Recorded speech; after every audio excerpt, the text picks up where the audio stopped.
Okay, time for Chumley, and he is going up against none other than the evil entity himself of Marik, who eventually does become good, but I always like to think of Marik as a bad guy. Okay, so I am still going through comments because I was fiddling with some Gurumo ideas for his deck for the Silivori Kalkos. Alejandro Fernandez says 36 deck slots are just nowhere near enough. 36, it's actually 32 in this game to make it even worse. And nowhere near enough for someone like me. I love to make at least one deck for every anime character, and then some like taking elemental heroes. For example, I'd make a deck focusing on the OG fusions, one on the warrior, beat down with the A forces, Honest Neos and Ocean gets Honest Neos from the grave to the hand, and then one for masked heroes. So masked heroes are pretty cool as well. But I can't because Yugioh yes, and then I have them all go up against the eye just for fun. But I can't because Yugioh and Atom alone can only have like 30 differently played decks, and I don't want to delete them and remake them later. Which is why, I kid you not, I have played this game and unlocked everything 7 times already on different profiles and still don't have enough space. And I know I'm not the standard, but I feel like it shouldn't be too hard to give us more deck spaces, especially when the older games had like 100 plus slots. They did have a lot of slots, the older games. It's this game that doesn't, and it drives me nuts because, well, this is the only Yu-Gi-Oh game where I have cards on, well, I've got all the cards on my profile. I know either Daniel or Cameron's account does. I don't know if they both do. No, I think it might only be one. There's Tribute Burial from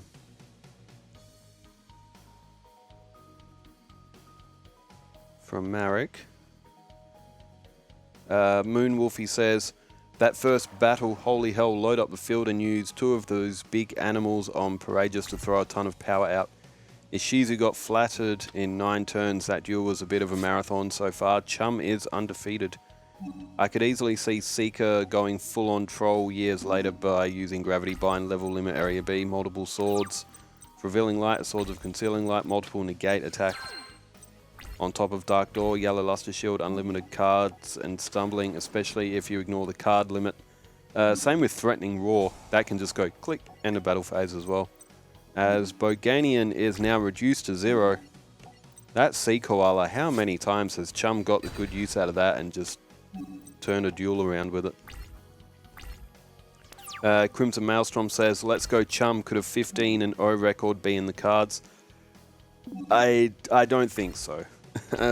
But I think Chum will get beaten by Bakura, Mako, and Arcana. I don't see Chum beating them. Although he might beat Mako. Although Mako came second as well. But you never know. Chum did really well in Duelist Kingdom. And when we did that little Yu-Gi-Oh! GX tournament as well, didn't Chum win that? Or no, I'm pretty sure Chumley won that. So you never know, he could. Okay, there's Beast Soul Swap.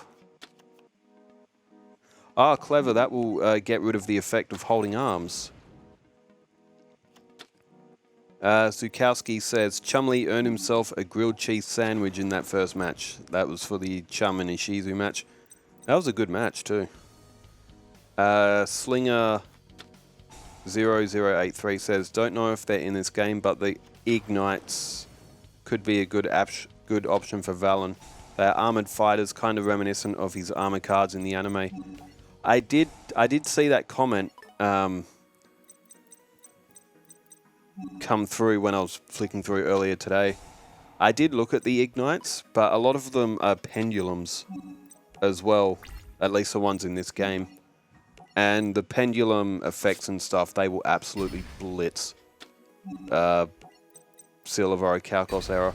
But they are very cool cards. The Ignites are actually really good as well. They're another really good archetype for their time as well, but but they're not really that overpowered either. Maybe we could throw just a couple of them in just to suit that theme. We don't have to have a fully decked out Ignites Archetype deck. We could just put a couple in for Valen. Joey Kong, that's a new name as well. Kyber PK Joey is going to be super epic. I think Kyber versus Joey, that might mean, is going to be super epic. Kyber and Joey, in other series that we've done, have actually had really good matches. Alright, first match win for Chum. He's up 1-0 against Marik. He took that one pretty easily. Good thing about Chum's deck, it's pretty easy to follow, so I don't have to commentate the duel. It's like, I am watching along and reading out comments, but... Alright, so...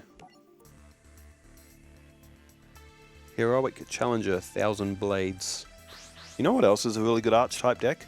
6 Samurai. That deck is really, really cool. SCH 292. Now, there is a archetype one coming up after this video. It's going to be Spellbook Prophecy. I know I said that yesterday.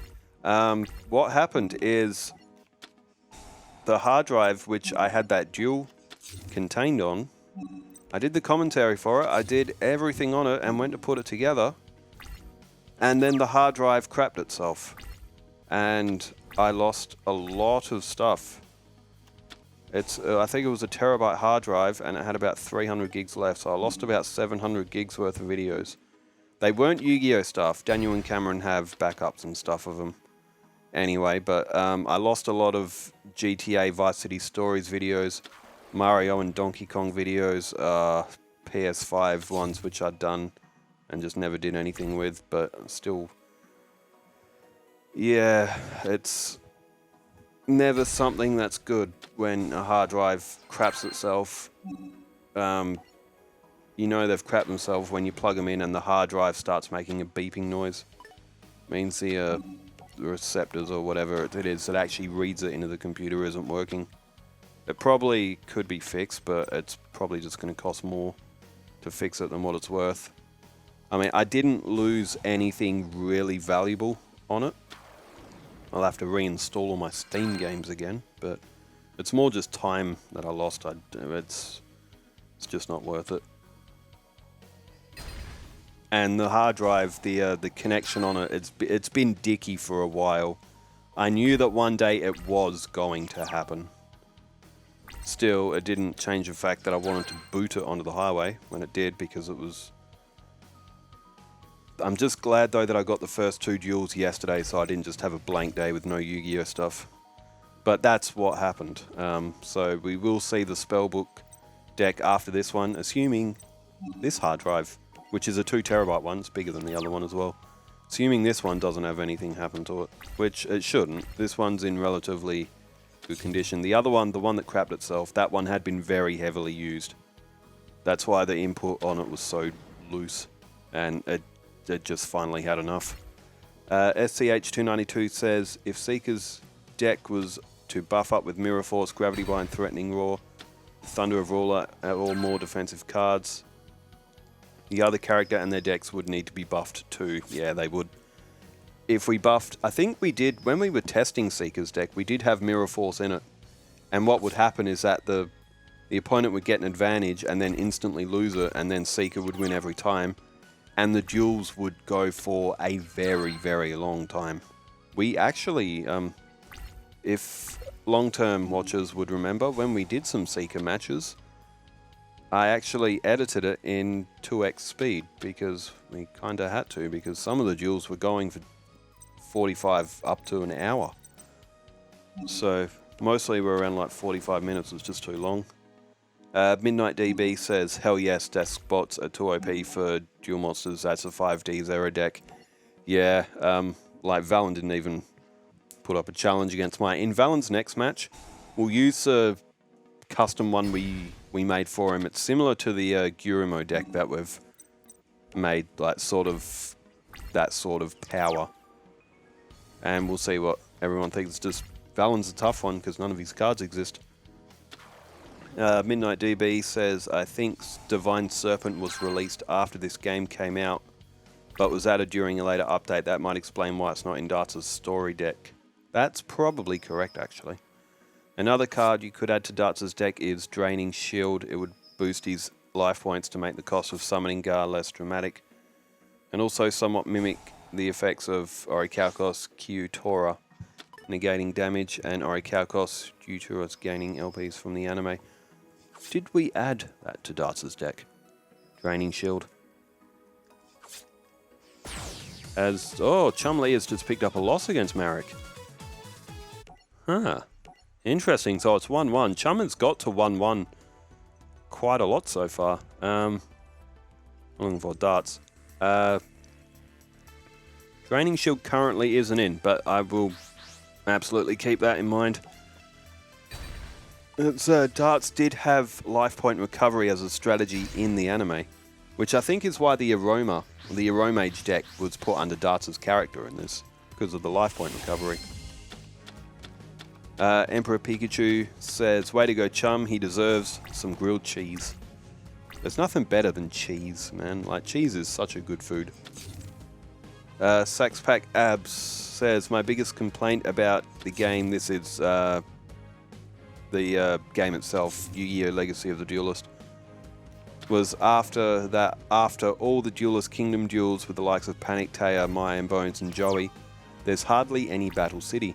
Joey and Mako, Loomis and Umbra, Mai vs Marik, Joey vs Marik. That's correct. They are not story duels in this game. Same Esperoba. Like, why didn't they have those duels as story duels in this game is really, really strange. I'd have loved the chance for those duels. I would have too. Like, it's insane that those weren't played as duels on this game. I don't really understand why they didn't. Surely space wasn't an issue. It's not like this game's like... It's not Red Dead Redemption or anything, like... And Funky Dirk says the loss to Pegasus happened because when you were trying to figure out the massive life point loss cause of the difference, he activated Safe Zone. Yes, someone else, I think it might have been Alejandro Fernandez, did point that out as well. I didn't know what Safe Zone did. I probably wasn't paying attention to it. I read effects on Yu-Gi-Oh cards very, very seldomly. I'm just like, on the field, what does it do? Because rather than read, I can just see it happen on the field. That's why I like the digital game better than the physical game in real world. Like, it's like when I first started playing, particularly this one, Legacy of the Duelist, the amount of like little rule nuances and like card effects, which I got wrong, like back in the day, was like insane. The big one was Mystical Space Typhoon. When someone would activate a card, back in the day, I would activate Mystical Space Typhoon to destroy it. Like if they activated a Monster Reborn, I'd be like, activate Mystical Space Typhoon. But Mystical Space Typhoon doesn't negate the activation of the card. I didn't know that until I played digital versions of Yu-Gi-Oh! So, 3 of 3 here. Chum has just activated Scapegoat, and he has got... He's got Beast Soul Swap down, he's got... Tree Otter as well. Oh, he just lost Tree Otter. Oh, it's Marik's turn. Chum flipped up Scapegoat. Sorry, I was reading. I haven't actually seen what's happened in this duel so far. But that's all the comments to the time of this recording. So, alright. But Chum can get back in though. He's got that the big March of Animals available to him. He could power up. He can get past Lakunga. He's just got to hope that Marik doesn't have a trap card. He's got Scapegoat tokens all at 1000 attack. And 2500 on Des Kangaroo. And, oh, no traps, no block from Marik there, so... Damn, Marik could... Oh, Rope of Life. Oh, great play by Marik. Jeez, he threw a Monster Reborn, but... He's got Lakunga back. It's now 2500. And Chum is going to have a really hard time now because his Scapegoats are in attack mode. And they will all come back to 0.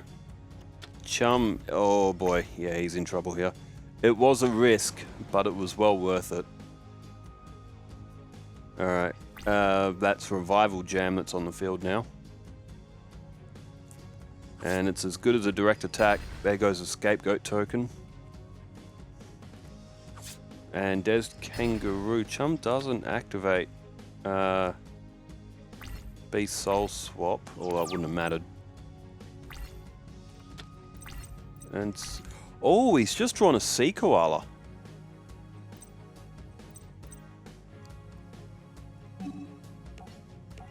And he's just summoned it, so he can use the effect because Scapegoat tokens, or sheep tokens, they are beast monsters, so they can be used to activate Sea Koala's effect. With Sea Koala needing another beast. Now, I know this from previous Duel, if 0 attack power attacks 0 attack power, nothing happens, they don't destroy each other. It was a Pegasus match, I think, that happened in. I didn't actually know that until I saw that match. Beast Soul Swap is activated, so Chum is going to bring back Sea Koala in defense mode at 1600 defense, so I'll be able to hold off Revival Jam.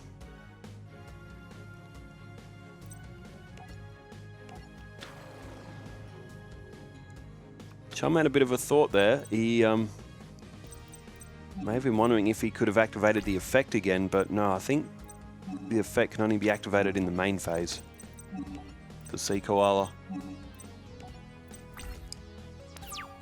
Oh, he had Destruction Punch. He didn't... Oh, well. Marik wouldn't usually attack if he knew that he wasn't going to win it anyway. I mean, Chum's safe though. Marik attacks with Revival Jam, gets rid of another sheep token.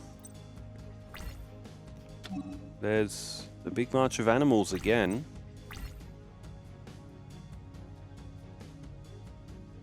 So what's Chum going to go for here?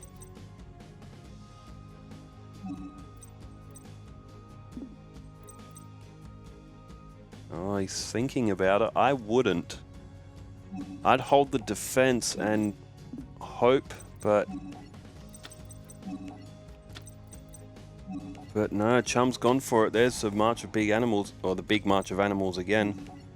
Sea Koala activates its effect. It can put Revival Jam to 0.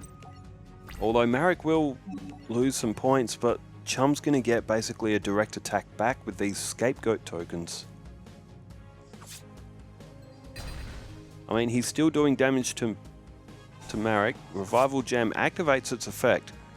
Remember though, that goes in defense mode. Oh, Chum might have used this because Marik's only got one card in hand. So it's possible that Marik might not actually be able to attack him back. He's taken a calculated risk. I can appreciate a calculated risk. So Marik will get back Revival Jam, but it will be stuck in defense mode for a turn. So he's safe from Revival Jam's attacks. And Grand Tiki Elder. Looks like Marik might have just drawn it, so it's going to be as good as a direct attack. But no, he's gone after Sea Koala. That's a good move. Get rid of the effect. And with Sea Koala in the graveyard, that's 1600 defense as well. Oh, Des Koala, good draw. Chum put his faith in the heart of the cards. He does have Destruction Punch, and he's just played it down, so if one of Marik's monsters attacks and doesn't defeat Des Koala in defense mode, Marik will lose his attacking monster.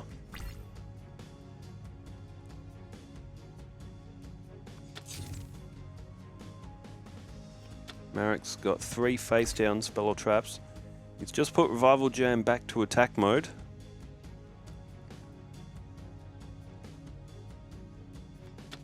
Des Koala's flipped up. It's only going to do 400 points of flip effect damage because Marik's only got one card in hand. But he's lost the defense. He's lost another 400 points from effect, and Destruction Punch has destroyed Grand Tiki Elder. So with only Revival Jam available, Marik has just gone after the sheep token. So Chumley only has one left. The sheep tokens have come in handy for Sea Koala's effect. Oh, and there's Tree Otter. And Coffin Seller activated from Marik. Every time one of Chum's monsters goes to the graveyard, he will lose 300 life points. It's a close match. They're almost level on life points. It hasn't been a perfect duel from Chum with how he's used some of his cards, but he's just just got enough going that you get the feeling he might just be starting to get over Marik here. There's another 600 off Marik. Will he activate the effect of Revival Jam? He does. It's another 1,000 points. It's going to put Marik to 700 life points, which basically puts Winged Dragon of Ra out of contention, even though it doesn't look like Marik's really going to be able to summon it anyway.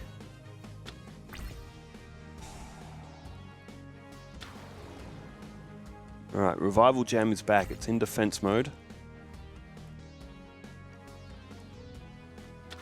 And Marik... Oh, Jurigato. Good card. He can get rid of Tree Otter. I mean, Chum does have 1800 defense, but with that sheep token still on the field, Sea Otter would be able to power itself up again. And would have been able to get rid of Jurigato. Chum might get a defense. There's another Des Koala. If Chum plays that down, he's just got to wait for Marik to have enough cards in his hand. Marik only needs 2 cards in his hand, and he will lose the duel. And, oh no, Chum goes for defense. He could have destroyed Revival Jam, but is it really necessary to? Chum opting for life point protection, maybe. There's, face down from Marik. He's probably going... Oh no, would he attack though? He's just put Revival Jam to attack mode. Oh, and he's just sacrificed Jurigato. And put it onto Revival Jam for 2500. That'll get him over the 1800 defense.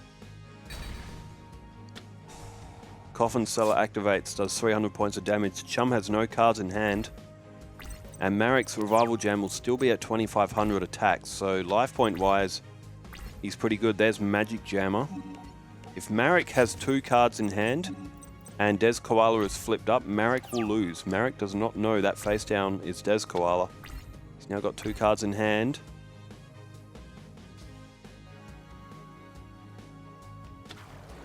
And, oh, he's just summoned Drillago. He's gone to battle phase. He's not going to like what he sees. There goes the last sheep token. Drillago is going to be the one to go in for the attack. It'll cost 200 life points. The flip effect will do 400. Marik, would you believe it, is down to 100 life points and is hanging in by a thread. Chumley only has Des Koala at 1800 defense. Otherwise, he would have lost by now. There's Kangaroo Champ. And Chum will set that to defense as well. So he's got 2 defensive shields and 1800. Marik though with only 100 life points. Would he dare attack a face down card? Revival Jam to defense mode and Drillago to defense mode. Marik is not game to attack. If he's going to attack, he has to be sure. Chum is not drawing cards he needs. He's just drawn a polymerization. Alright, draw phase for Marik. And to his end phase, so he's not game to attack. There's Mystical Space Typhoon. And Chum activates it. Okay, yeah. Gets rid of Coffin Cellar. That will prevent Chum from losing 300 points when Monsters goes to his graveyard. Chum with 2500, you just feel like that Chum just has to draw that one good monster. And it's probably all going to come crashing down for Marik. Oh, Vampiric Koala. We talk about good monsters for Chum. So Drillago and possibly Revival Jam. No, he's kept Des Koala in defense mode. Not a bad strategy. Chum does only have 2500 points himself. So he may just want to play it safe and just pick off Marik's defenses.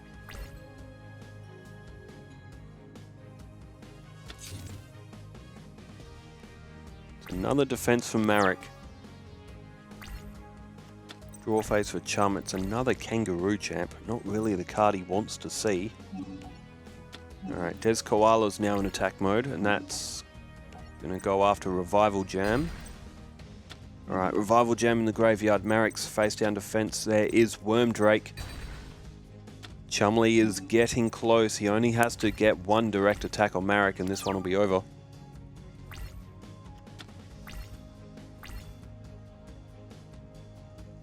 I don't know if anyone can hear that through the microphone, but there's a helicopter flying around outside. A helicopter was flying around a couple of days ago. I wonder if someone's doing flight training, as it seems to be at the same time. Alright, 7 Tools of the Bandit is down, so if Marik activates a spell or a trap card, they can both be blocked by Chum, who has gone after another face down. It's Lord Poison.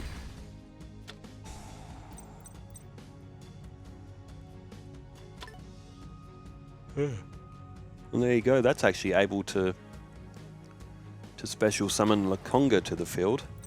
It's only 500 defense. Des Koala will be able to get rid of it. But at 1700 attack, Marik can't leave that in attack mode. He's only got 100 life points. Can't make any slip-ups here, Marik.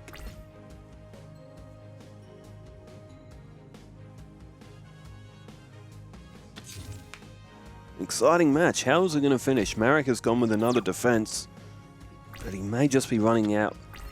Ah, there we go. Big Koala. Now it really could be it. Chum is going to summon it.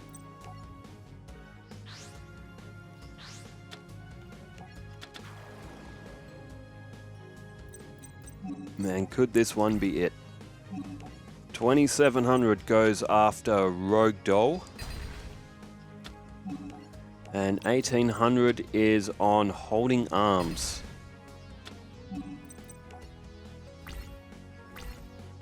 Well, Marik's monster field is now empty.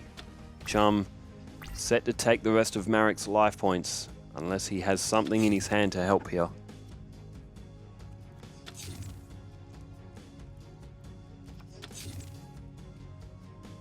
Well, he has 5 cards face down.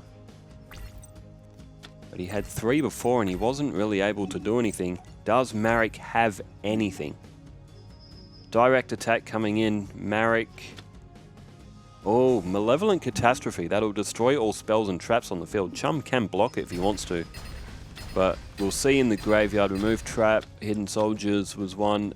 I don't know what the other card's name was. I've seen it. I just can't think of the name right now. But nice for Marik to show us what he had face down on the field, which was pretty much bugger all. Marik is defeated. Chumley has maintained his undefeated streak. He's now 6-0, and his next match, I believe, might be Weevil. Weevil or Rex Raptor, I think it might be. Which both should present Chum quite a bit of a fight. Marik, yes, it is Rex Raptor, then it's Joey, then it's Weevil. So yeah, some challenging matches up for Chum. We'll see how his deck does with middle tier Battle City finishes. Well, thanks everybody for tuning in, and thanks for leaving all the comments as well. Wherever you are in the world, stay safe, take care, farewell.